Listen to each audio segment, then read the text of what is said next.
Vila García e Caldas viviron a noite deste martes un novo capítulo da historia negra dos nosos montes.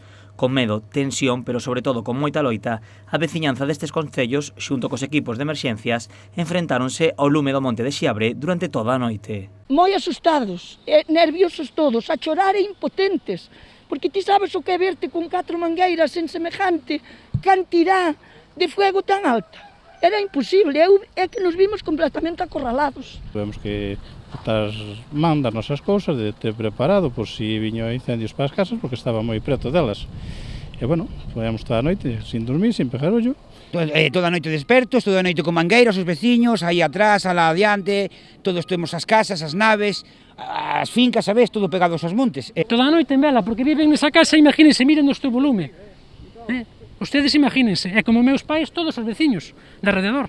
O lume declarouse ao redor das 8 da tarde na zona da Porteliña en Caldas e rapidamente estendeuse por Xiabre ata Vila García, nas zonas de Castrogudín, O Vento e Aldea de Arriba en Cea, arrasando 450 hectáreas. Pola noite, os equipos aéreos non poden participar e os de terra dividíanse como podían para apagar todas as lapas, especialmente naquelas zonas máis perigosas para a veciñanza. Tiñamos simplemente mangueiras e pouco máis. Os equipos aéreos non podían traballar e estaban os bomberos e por si chegaba a casa para botarnos unha man. Hai 4 bombeiros, que non son bombeiros, son de emerxencias. O sea, onde están os bombeiros? Onde están os camións de bombeiros? Non nos vemos por ningún lado, non nos vemos. Estábamos aquí rodeados de fuego, eu pedinlle, supliquinlle, por favor, que non se foran, que nos iba a entrar o fuego na casa.